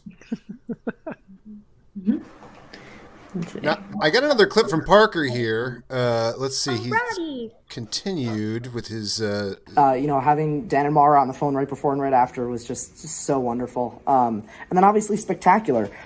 Leading up to that big match for me was, huge, a lot of pressure. But I put in the work. I remember just the weeks before being on calls with Kaiser and Whit and Mara and Dan and Hoey and Mollie and just everybody and just running through stuff. I mean, me, Hoey, Mollie, and Alex were in the Uber on the way to lunch the day before, and we were running through Star Wars stuff. Like, it was just... Oh, I guess that's the end of the previous clip. So it came through as 2 clips, so I guess that's not it. My cat killed my succulent. Oh. Oh, no. It ate your succulent? Let's see it. Yeah. Also, it's funny because it's a cat-themed succulent. Yeah, Oh, look at that guy. No! Oh, my gosh. Why do you want to eat it? I feed you. Like, I already had some of it. Might as well give me the rest. I'm just going to hide it on top of the refrigerator where only one cat is bold enough to go, and it's not him. Sorry. Anyways. Well, and obviously a major moment is Parker making it to Spectacular, and I edited the promo for Spectacular, and now I was going to cut that down. Do you want to tell everybody, by the way, what you were doing for me at Cantina that day during the finals of the tournament? What I was doing? Yeah. Remember, you were my conduit. You were literally my conduit. Conduit. Conduit. Nice. I found a new nickname. Conduit. Okay, so at the Cantina for Parker versus Saul? Or the Cantina for Dan versus... No, for Parker versus Saul. You had me on FaceTime, remember? Oh, right. So that way I could watch the match live, even though I wasn't there. Oh, that's cool. Right. I forgot. Yeah. Yeah, I had Mara on the... Yeah, so when he won, then, I was like... Oh, that's right. Yeah. So we're such a good family. Isn't it great, to keep us all in the loop like that and stuff? Yeah. That's right. I forgot about that. Yeah, Parker knocks out Saul. Man, that was a big moment. And in the tournament, he knocked out 4 people, I think. Oh, yeah. 3 knockouts maybe in the tournament? Well, yeah, because it was only an 8-person one, so. Yeah. Well, I want to find the Parker part of the promo to replay that, but for some reason, it's not here. So instead, while I look for it, I'll play another favorite moment of the season because we've already referenced it, and I'll find this Parker clip. It does appear, Christian, that we do have a challenge that is still eligible and is being utilized by the dungeon. Okay. Like when the manager calls for instant replay. All right. Hey. This is exactly instant replay for this. Is that question appropriately stated because it sounds like 3 movies? For example, the movie Drive, which is another movie, is not directed by Jack Nicholson. Drive, he said, I don't know, half the title of He Said, She Said. I'm just saying, was that question appropriately stated that it was 2 movies that we're talking about, one of which has a comma in the title? Drive, comma, He Said is the title of one movie. Right.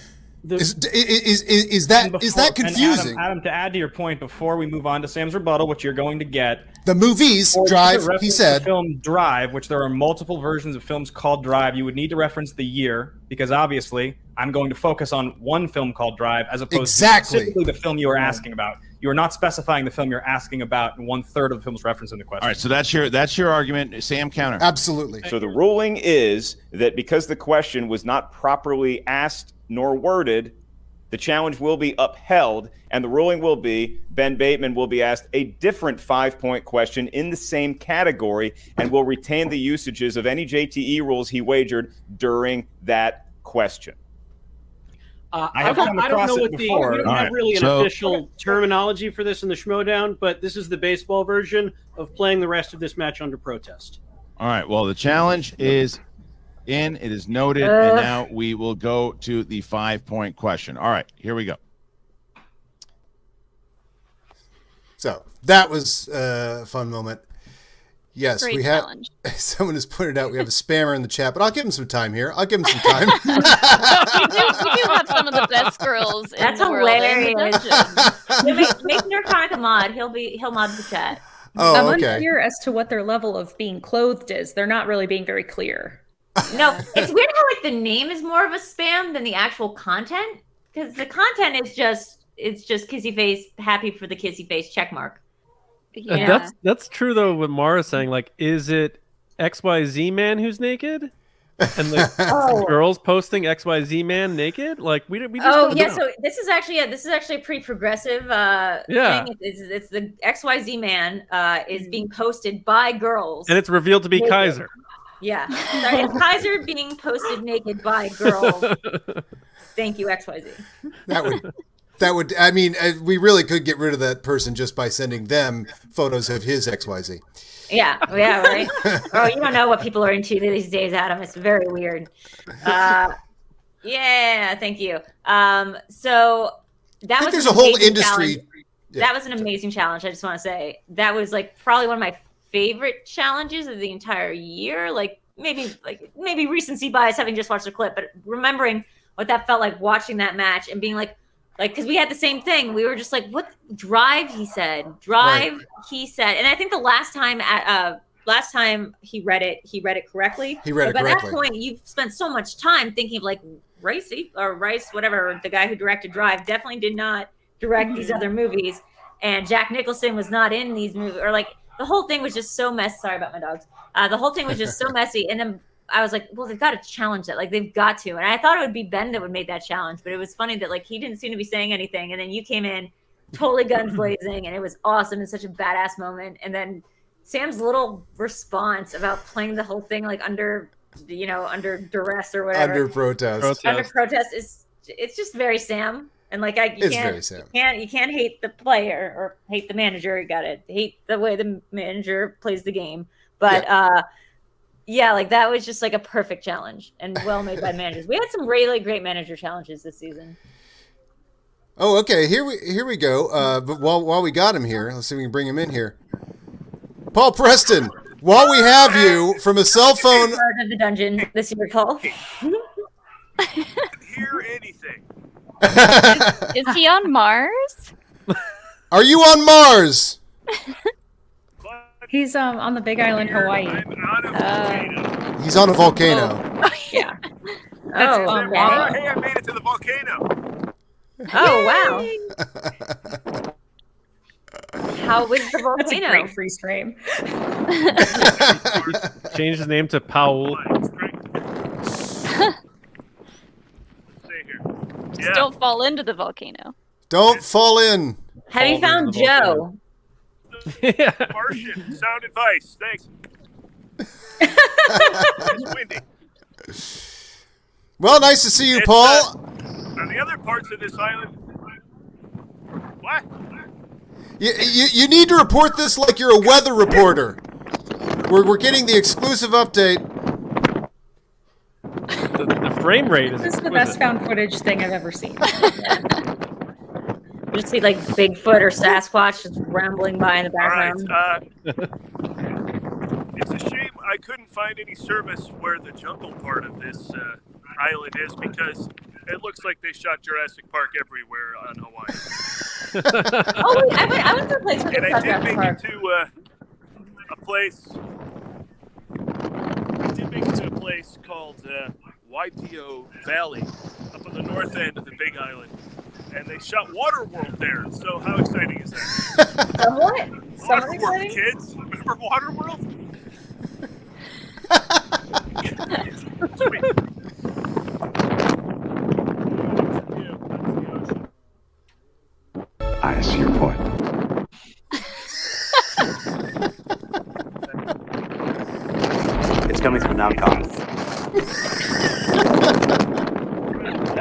We're so glad this is immortalized on the internet. Well, it's Twitch, so who knows?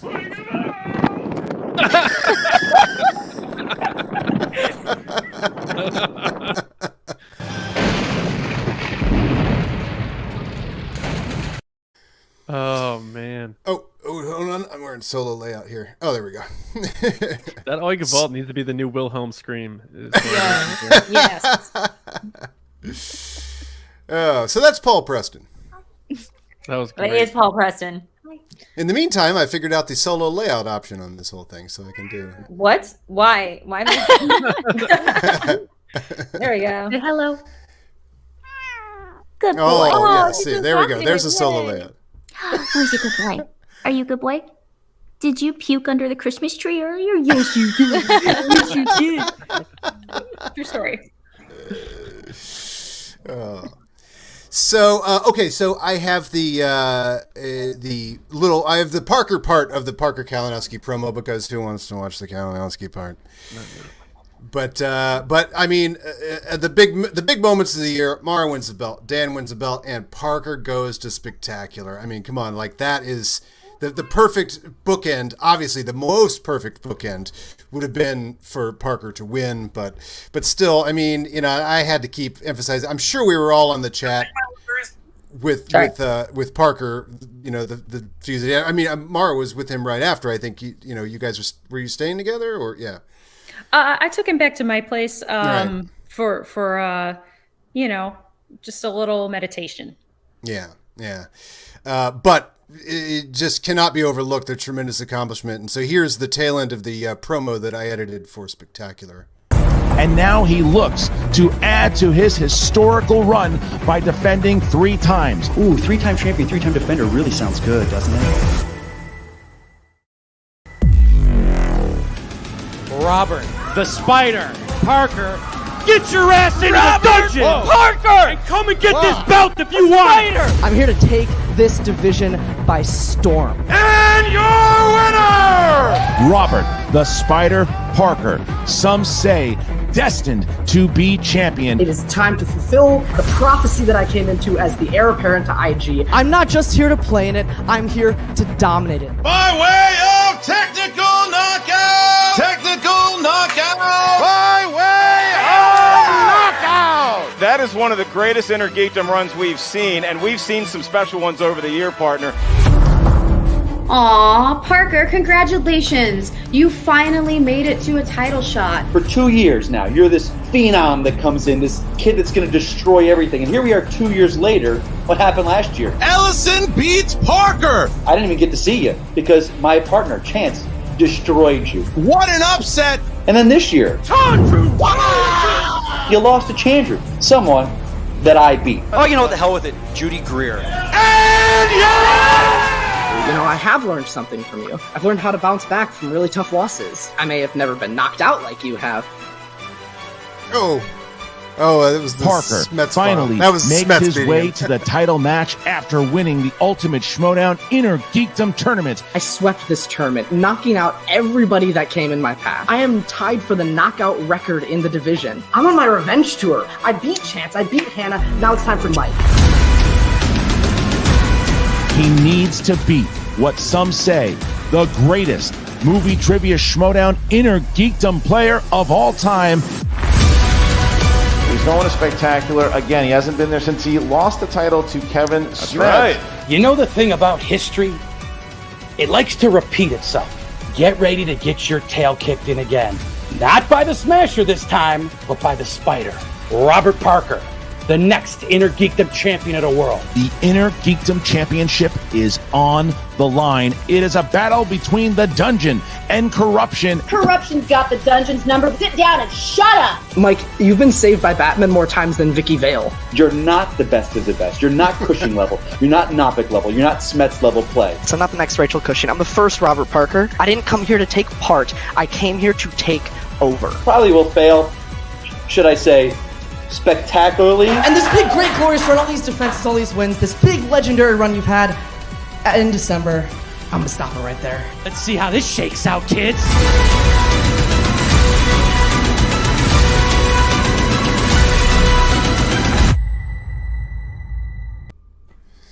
Man, that's great promo. Yeah, I want Kevin's new promotional material to just be missing file. I would, if there was enough time, I thought it'd be really funny to do a promo that was just all him getting beat by Smets, and then do some sort of thing of like, like Shannon would raise something of like, and now Adam's doing promos. Look at this, and you show the promo that I submitted, and it's just like nothing but him losing to Smets. But no time for that. That was amazing. I still remember at the Atlanta show when Parker was there. Like that was the first time I had met Parker. Me and Alex met him, and when he runs up and like jumps up on stage, I was sitting on the audience. Right. You were there. Yeah. I was sitting on the audience with Alex's parents, who this was the first time they had ever like been to a show and like really been there to see what was going on. And his mom leaned over and was like, "Who is that boy that rushed the stage? Why did he do that?" Yeah, Dan and I have decided Robert Parker is officially our ward. Your ward. Yes. That's a good way to put it. Obviously, I like that. Mm-hmm. Yeah, because I've said you two have adopted Robert Yeah, Parker. Trevor. Nothing's more perfect. You already adopted Trevor. Do you need another kid? I've already got 2 fuzzy ones too. You know how hard that is, Drew. Yes, they are a handful, but like nothing brings me joy like cleaning up their poop in the middle of the night. Video doggies. Follow them on Instagram. They are. I need to put up. We're just taking some really cute videos of them not barking their heads off recently. When they just come in, like whenever me and Eric are lying on the couch together and we try to like, snuggle up, they will immediately get so jealous and just come over and just like start licking his head and face, and it's super cute. Like we can't even spend like 1 minute of like just a alone time before they're like no. They think they're Jealous. like part of it. Jealous. I mean, I think Sir counts as an honorary member of the dungeon in the IG division after Adam can certify that every single study session he's just sitting right in my lap the whole time. I wish I had I don't know what the term normal cat means, but it's having an affectionate cat, because I do not. I have a cat who's like, look, I'm coming inside for food, and that's all. That's all I'm going to give you. Maybe I'll come in and sleep at night so I don't get eaten by a coyote, but that's it. I'm out of here at 5:30 in the morning. He let me out. Yeah, that's it. Not an affectionate cat, Pantera. Okay, so those are the clips I pulled. Some major moments, and of course 2 moments from myself. but what else? What are some other highlights of the year? Drew's perfect game. That was one I wanted to pull a clip from. Wait, that was last season. That was actually the end of last season. That was not this year. That I pulled a perfect it wasn't. game. Wasn't it Jacob? Or, no, who did? I don't know if I'm not sure, but I know that my perfect game was against Jen Kemp. Oh, it was against Jen Kemp. Okay. Mm-hmm. I don't care. It counts. So also, but I mean, I pulled a clip for myself of me losing to Harper, but nailing the 5. But you taking Marisol to her 5 as well. Marisol and Griffin, like both of them, like, I give them both a really tough time. And look, if I'd listened to you more, Adam, we went over that Pet Cemetery question before. Like, I know that we've talked about like what band plays the end of plays the song Pet Cemetery. Yeah. Like, and Stephen King is such like a strong suit of mine that was really annoying, because I love Stephen King. Two of those questions in that category were like ridiculously hard. And then I feel like Griffin's questions, you go back and what's he called? Armchair quarterback. Yeah, armchair quarterback. Entire thing. Yeah. And it's so easy to do in hindsight. But I'm like, I knew all his answers. He obviously didn't know my answers because he wasn't able to pick up the steal. Same with the Marisol thing. And I'm just really proud of the way I played against these 2 people who competed for the belt, Right. I'm the only person who took both of them this season and also took both of them to their 5. Yeah, pretty cool. Mm-hmm. Pretty cool. Yeah, really good moments. Absolutely. Mm-hmm. And what other moments do we have this season? John, did we all do that group phone call? That was really funny. I forget. I think it was with the Finstock Exchange. We all did that. Yeah. Sketch oh my god, that was chaotic. Oh, right. Total chaos. Mm-hmm. And they had all of us pile in. Mm-hmm. Yeah, what was the premise of that? It was like Dan and Ben must have been against Roca and JTE. That sounds right. I think that was it, yeah. Oh, and then it was like, I got friends, and so then you bring in another person. Yeah, and then Rick Radis. It ended with Rick Radis and Brother Lomas dancing on screen, I think. That was That was crazy. Now, so everybody had to schedule wherever they were in their lives to be in this. I mean, to to get you guys here at this time, thank you so much for doing the show. It's hard to get people all together for something like this. But for that thing, we had 25 or 30 people because the joke was everybody was in. So where was everybody when you did that? Like, I was on a shoot out near Carlsbad, and I'm at this guy's house, and I'm like, can I, by chance at 5:05 or whenever the hell we schedule it, like, can I just make a brief Zoom call in your room? So it's so funny. I'm in just Huh? Sorry. No, never mind. I was quoting something. Never mind. Forget it. I was bummed that I missed that. I think we were out maybe a restaurant or something, but because of the time difference, I knew that we weren't going to be home, and I was that bummed maybe I the missed aquarium wine night? It might have been. Oh, yeah, maybe. I missed it too. I was originally gonna do it, but I had to pull out last. That's what she said. I knew I was setting myself for that. Yeah, but no, I did. Chill out. Dickwad. I remember the thing about that promo was I was like, this is going to take forever. Like, we got all the big personalities, we got all the big egos in the room. Like, I know that for me, for my promos, at least they used to be like they were one. And when it was me and Tom, they were one and done. We'd go in the studio, we'd shoot something, and then we're like, we're done. That's it. That's all you get. And people were like, great. And they worked, and Nerd Chronicle would work off that. As these things have become more home based, and I have gotten to know the editor or the former editor of the show a little bit more, my promos became longer and longer, and would just involve multiple 45-minute long takes. And God bless them for doing that for most people. So I was really worried about how this thing was going to be. The first canonical appearance of Moose Oz. Canonical. How this was going to play, because there's so many of us, and I was like, there's so many big names and people who's really care about how they come off on the show, and how are we going to all be there being chaotic and crazy, and not just do 100 takes of this. But I think we got it out in literally the first one. Oh yeah, I was 8.5 feet over there on the sofa. That's where I did it. Yeah. Okay. I did mine from the garage. I mean, the Black Lodge. So what happened to the Black Lodge now, Videodrew? It appears semi-quarterly whenever the moon is full and the air is thick with the smell of sycamore trees. It shows up occasionally, but right now it's in a in-between liminal state, and I can't seem to access it. So okay, I was actually thinking I should move my ass right back out there because it's on-brand response. It's beautiful this time of year. Yeah, a lot of Douglas firs.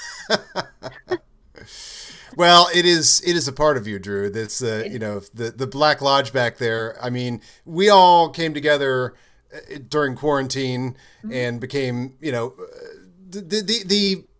Drew started so many shows at the beginning of quarantine, and I watched all of them, and it was just like the look of the lodge and everything was just like we were keeping each other so much company and putting on shows and stuff. It was really fun. We did so much fun stuff like that first season, trying to keep each other sane, and it was that's what it was. It was great.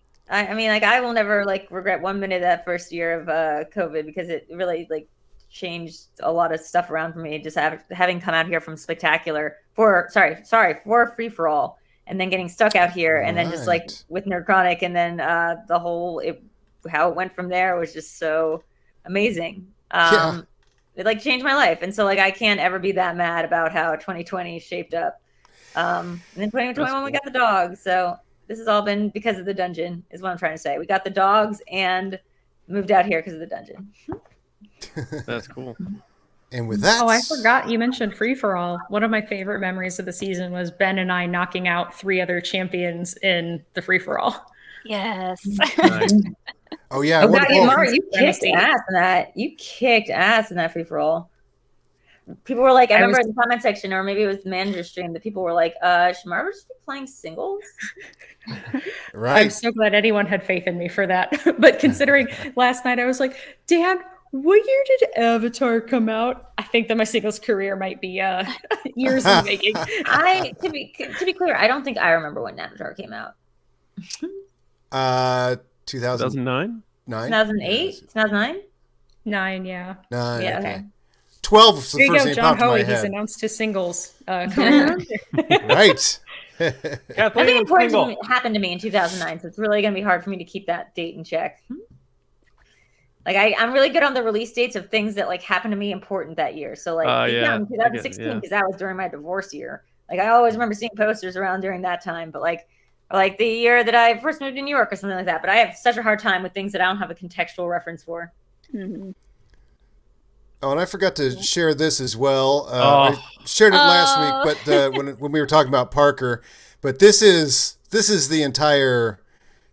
everything to me. This shot right here, you know. Yeah, where were you guys hanging out? This was right backstage, stage left, and we were down on the floor, and they shushed us off, and so we all went up and hung our feet like little kids, and then Smets joined us, and we're just sitting there watching Parker, and you can see how tense we are. You know what's so funny is I forgot that Smets was. I think I had known that Smets was coming, but like I'd forgotten about it. And then when the lights came down, I was crying already because I was talking to Marisol, and I just felt so emotional about her retaining the belt and all the stuff that it meant. But the lights went down, and Marisol's like, "Oh wait, I want to go see this," and I was like, "Oh wait, oh no, I know what this is," and I was like, I'm gonna just start bawling. Like I'm just gonna start bawling. I need to get myself to someplace quiet and alone so people don't have to see this. Like me just with my mascara running. Can you Photoshop a stick figure version of me? Because I'm technically down in that corner. Oh, I know. Yeah. You were like way down there, just completely in it, and I was like, oh. Yeah. Man. Well, yeah, they were like, everyone has to move, and I was like, no. No. And then I just stayed there. Well, that was you found a chair and sat there, but I really loved that you were there because Parker, when he'd look off stage, he would look at you. And I mean, we all wanted to be there so that he realized we were all behind him. But I'm like, Mara obviously stands for all of us. And that's, for him to see Mara sitting there. I mean, like, I think I would have been actually angry if they made you leave as well. Because I was like, somebody's got to be there for when Parker looks off stage. Wait, who shushed you? Like the people or like this? Yeah, they're crew. They were just doing their job. Yeah, exactly. They had to keep it the area clear. Oh, Wick kept Adam yelling was Noonan. heckling. Oh, that I got shushed for. Yes. Yeah. You were heckling him a little bit. I mean, is that not? Can you not do that? Okay. You were like, you're bullying. Who are you bullying? Kalinowski. Yeah, Kalinowski. Right. Hilarious. Noonan. Miss it. Oh, miss it. Can I share something super special? Yeah, I got shushed big time for that. But I thought we're all playing around here. Anyway. Yeah. What were you saying? When we got up to the stage and then Mike was making his entrance, Robbie and Kaiser were like, "Hey, we're gonna put our backs to him," and I was like, "Okay, cool." And then that was good. While he's all serious, he's really focused. He's like locked in, and then he makes eye contact with me, and he's like, "Come over here," and I come over there. He burps right into my mouth. And it was the funniest thing he's ever done. And he caught me by surprise so much. I don't know if that camera angle is accessible at all, but I'd love the raw footage of that because I bet the look on my face was just stellar, spectacular perhaps. But I was like, this is the mindset he's in. Like, it was so great to see him just having fun and not being so serious that it's no longer fun. And it's one of my favorite memories of him because he totally got me. Because every time he comes and stays here, I scare the piss out of him. So he got me. He got me really good. That is a great representation of his mindset at that moment too, because that's all I didn't want to ask him any questions backstage. I just wanted to keep talking about, where we are so that he didn't get nervous up there. And he also had fun with it. I mean, that's the whole point of telling him before he goes into any match, don't forget, this is totally dumb what we're doing here, So that's awesome. That's great to hear. I mean, terrible to hear, but I tasted it, man. It was something else. One of those. Oh yeah. Yeah. So I kept in between whenever Kalinowski was, because I mean, I don't know. Is that frowned upon to shout "miss it" when it's Kalinowski's turn to? I mean, couldn't Shannon do that to Parker? I don't know. Is that? I mean, I thought this was all goofball. We were all just kind of giggling from the rafters up there, just being idiots. Yeah, pretty much. Miss it. Yeah. But and also it's a movie reference. But I gotta tell you, the other thing about this photo right here is there is a speaker in my way, so I can't see the podium where Parker exactly is, and he would walk around. I'd see him stuff, but it's in the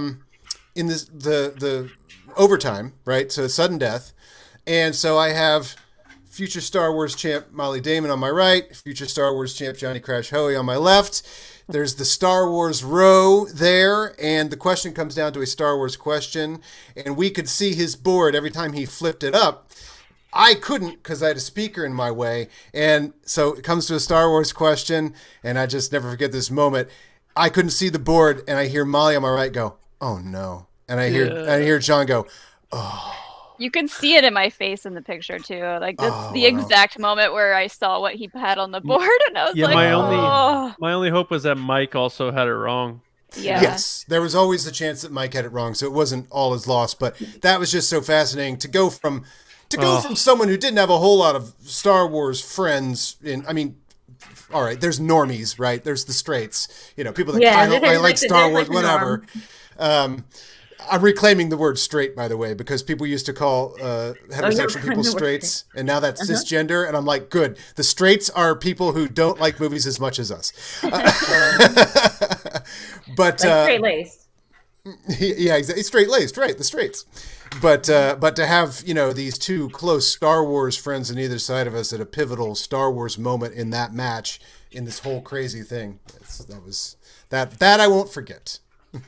It was so difficult because I realized immediately that because he could look off stage and see me, that until it was like pens down, that I had to not move, not express, and not do anything because I didn't want in any way for him to think that I was trying to influence what he was answering, but also so no one else could think that any funny business was going on because I was mostly there just for helping Kaiser do challenges and stuff. But it was so hard to just sit physically still and not express. I don't like sitting all the way still. Nope. Yeah, me too. Yeah.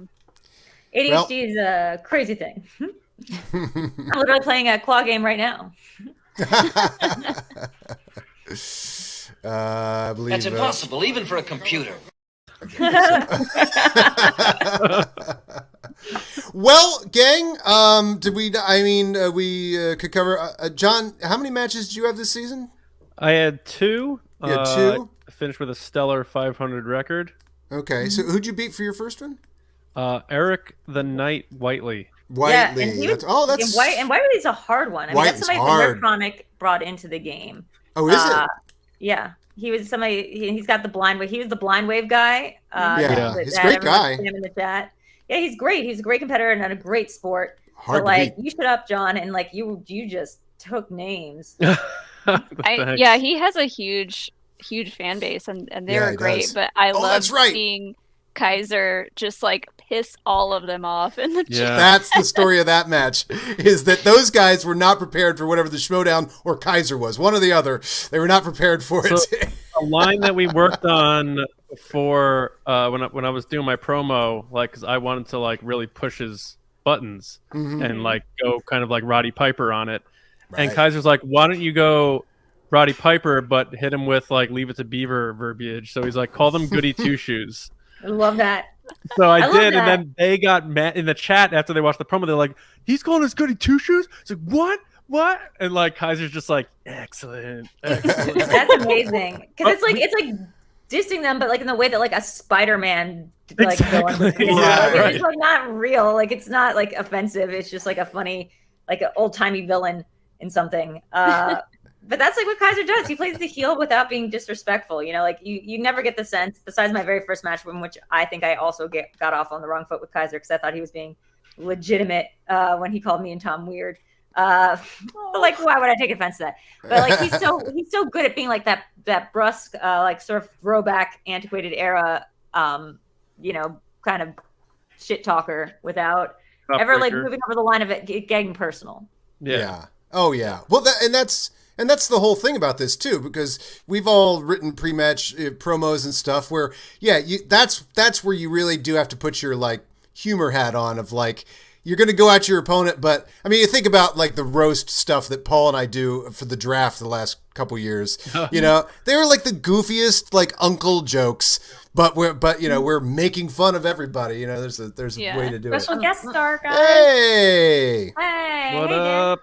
Go. Sorry, I'm charting, but I wanted to make sure I said hello. You're what? You look like you're charting. Charting. Charging. Oh, that's not what I thought you said. Okay. I know. I know. Hi, Dan. You have a favorite Hey, moment of Dungeon. the season that you can talk about? Yeah, what was your favorite moment of the season? Oh. When she won. Easily. Pretty much. It's easily, right? Smart man there. Smart man. It's the truth, A though. favorite non-me moment. A favorite non-me when I won. There you go. Then I covered all the clips. You see how easy it is when you're in a house of winners? You're like, duh. When she won? Yeah, taking the household out of it. As far as like directly involved with the game, I was so happy to see Parker make that run through the tournament that he did. All right. Amazing. That was just so great to watch. God, I mean, I just, I think we all did so good. Like, even just looking at you, Whit, and Drew, and Hoey, like, and Molly, even if we didn't come out on top, like, we played a good game. Like, every single, like, I just feel like I'm just happy how we did. And I like every time somebody, whether Kaiser would message and say we won or we lost, it was always close. And, and I just had such a good time this year. I really did. This was a great bunch of folks. Yeah. I agree. And I agree. Like, I also think, like, we just comported ourselves very well. Like, I think that, like, there's ways to be a good sport in Schmoedown, and there's ways to, like, be less so. And I feel like this season, that's what my concern was coming in on this team. I was like, maybe it's going to be too much about winning. It's going to be too much focused on that. But, like, it wasn't at all. Like, we really were able to be there for each other and be, like gamemanship. What's the word? Sports-like. Good sports-like about the game. Good sports. No, I just I love that. I have a certain outlook on the game, and I just love that. Like, the overwhelming sentiment for everybody, whether it was a win or a loss, was like everyone was just like, "I'm so proud of how you did," or "I'm so proud of you," or "You played great." And it wasn't so much like, "Why didn't you get this?" It was always just like, "Oh my God!" Like, you took this person this far. Or like, it was very supportive, and that came from the top down. Well said. And Kaiser wasn't able to be there, physically for all the matches, but I always felt like his support, and always felt like we were, whenever I had a match, like, we'd be checking in and like working on our bits, and like it's and when he wasn't able to physically be there or be there Skyping in because he had to work on Pleasure Island or whatever he's doing, there is Adam was such a great manager, and like I don't think any other team had a backup manager that was as strong as Whit. Other people's, like, you saw them cycle through it, but it was just amazing. I don't know if you can see on the video, but when I was playing Ethan, we were walking in, and Adam said, "Should I take?" Because I had the belt on my shoulder, and Adam said, "Should I take off my belt too?" And so when he walks in, he has his actual belt like over his shoulder. I just feel like nobody caught on. That was so fun.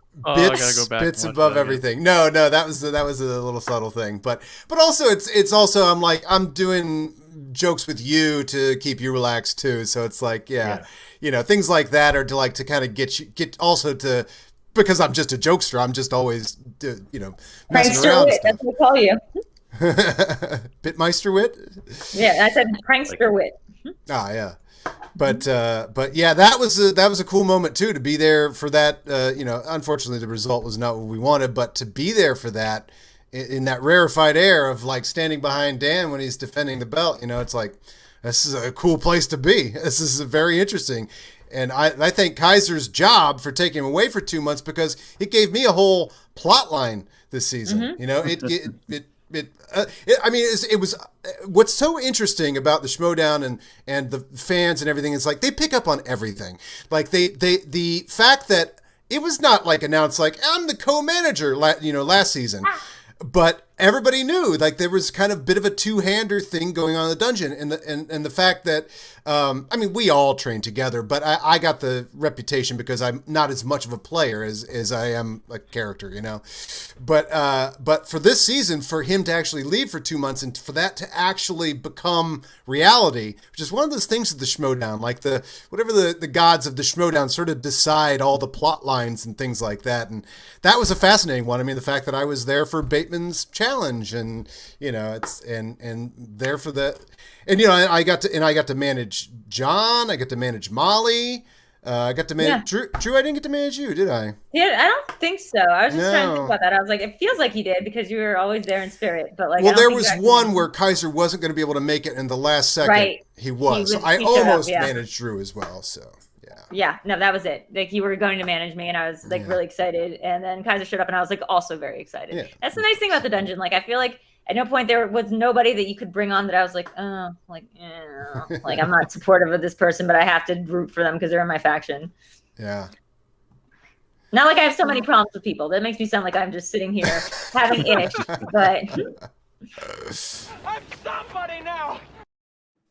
one of my favorite memories of this season actually was not about Schmoedown related. It was when we a couple of us got together on a live stream and played not Quiplash. It's the one where we made or t-shirts. Oh, the t-shirt game. Okay, this is a moment of the year. Thank you, Drew. This is a moment of the year. I still have the 2 shirts Dan did. They're so funny. I'm not sure if I can repeat them on air, but they were both my favorite things that Dan have ever said. Yeah, so let's give a little context for anybody who doesn't know. What's the company that does it? It's the Jackbox games, right? Yeah, the Jackbox games. Yeah. So we all got together to not even study, which doesn't happen nearly enough. And I was in my hotel in Vegas, and we all just got on to do some of the t-shirt design one. We did a couple different games, but yeah, whatever the t-shirt design that because it takes one drawing and adds it to one phrase, and but it's called TKO. TKO. Yeah. The one I don't mind repeating is there was one that was like a very crude painting of like a guy like falling, like you see on like the slippery when wet. And what's the language? I think it was like get fucked or something. Yes, that's exactly what it says. It's a very crude painting of a guy falling, and then underneath it says get fucked. Yeah, and then and we laughed so hard. Epstein related, and the picture was a nonsensical image, but it was complete nonsense. Like I can't wear it anywhere, but like I like to like have it like on me. Oh my god, yes. Yeah, it was something. That was really fun. It was maybe one of the hardest I've ever laughed. Like just right. Total. It hurt. It was so funny, and that made your bonding too. It was awesome. Jackbox game night. Jackbox game night. Let's do it. Let's do it. I'm with 2. I don't want to derail things. I just wanted to pop in and say hi as I'm going back up to we're wrapping up, but I'm glad to see you here. Yeah, I'm glad I could come in and say hi and see all these wonderful faces again. Yeah. Well, before you go, I'm going to steal a quote from a movie I really like. For everyone here and everyone that's not here in the dungeon, I would rather lose with you than win with anyone else. Oh, wow. Hell yeah. That's homework assignment. I don't know it. I'm not going to remember to look it up. I'll look it up right now. That reminds me of a line. Yeah. That reminds me of a line from the movie Roxanne, which is, "I'd rather be with you people than with the finest people on earth." Well, since we are the finest people on earth, it's like double win. That's a tie. Okay. Bye, from everybody. an Adele song? No. Bye, Chip. Bye, Mr. Goat. Well, that's the edit day for him. Yeah, back to the edit day. Well, what else have we covered? Molly didn't play nearly enough. Did you only have the one match? We finally got the Damon off. Oh, the 2 matches, right. the Damon match. Yeah, so you only played twice. That's unfortunate. It felt like I hadn't played because like I was the first match of the year. Right. And then you had a long break until 2 months ago or something, right?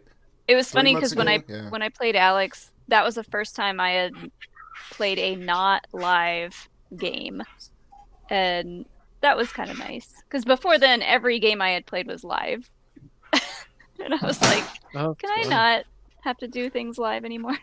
Because that just adds another layer of like stress. But no, it was fun. What, being in the studio? Well, I've actually never just live stuff. Yeah, I've never done one in the studio before. I've played at Star Wars Celebration, right, and online live, and then my match with Alex was the first one that was pre-recorded. But I did want to bring up, this wasn't this season, but it's still very worthy of a mention, was our promo from last season. That was fun. Is really so good. That was why I also felt a real kinship with Molly as well. Was that we recorded that promo and it was fun. We worked on it together and everything. And I always like that idea too of like, look, if we're going to go into a match and we're going to be making fun of each other and saying you're going to lose and all that stuff, like, well, then let's get together and figure out how we best do that, you know? But I think that's what, and they didn't do a promo of the year last year, which is very upsetting. So I just declared our promo, the promo of the year. Yes. And I wish I had a clip of that right now, but that's still, and that shots from that show up in all the promos. Yeah. Alex promos and promos for you, that shows up in all of them, and definitely in Alex versus Mollie. Yeah, that's probably the best promo I've ever done. I think that whole thing worked out so nicely. And it worked well too, because it was still early enough to where like the jokes about doing this over Zoom was still like funny and not tiresome. That's true. And it's also, because we broke the fourth wall, that I did the Kylo Ren pulling the necklace off, and I sent you a necklace, and then I had one, so then I pulled it off your neck. Oh, that was such a good joke. That was such a good joke. Good times. Good times. I think maybe that wrapped up the season. I think that's it. That's it for this season. What do we think for next season, folks? It's gonna be fun. If the world is still around for next season. Well, here's hoping. Next season, I want to be somewhere where Mara gets really high again. I want to be there for that. I want to be there for that too. I wish I stuck around a little longer because it was just kicking in. But yeah, it's pretty funny. I feel so bad too, because Kaiser always curates this little. It's almost like a charcuterie board, except it's different edibles that he gets for me. And I think he mixed up his dosages a little bit, because normally I know exactly what I need to take to just like get away some of the anxiety. And it must have been double what he told me was in there, because I scarcely have ever been that out of it from any substance in my entire life. It was quite a rare thing. Although, by the way, I'm not going to show it because I would never ever do that to Robbie, but I do have a video of him absolutely shit-faced, and I'm quizzing him on the MCU release order, and it's so funny because he's like, I'm like, what? He's like, I'm like, is that Thor the Dark World? And he's like, that's what I said. But it's like 15 minutes of it, and it's just like, at least he got it back from me. I humiliated myself, so there we go. It's a true champ, though, that can get that, shit-faced and still be on it. Oh, yeah, he's the best of the best. All right, folks. Well, I think this wraps up another movie nonsense. We didn't have Paul Preston, but this hopefully this wonderful panel here, it's been good for me to talk about the wrap up of the season with you guys, because I do hate also, like, when I asked, does everybody want to come on here to do this? I do hate that, we had something like Spectacular, we're all together, it's all big and excitement, and then you have that deflation because, of course, we were all stressed and everything like that. But then you let that deflation turn into not talking to each other for a long time. And I was like, this is a good way to break that right away, talk and hang out. And now we've seen each other since Spectacular, which is nice too. So yeah. This was nice. Thanks for having me. Yeah. Thanks for making yourself available and coming on to the show, everyone. And I guess I'll say that wraps it up for another episode of Movie Nonsense.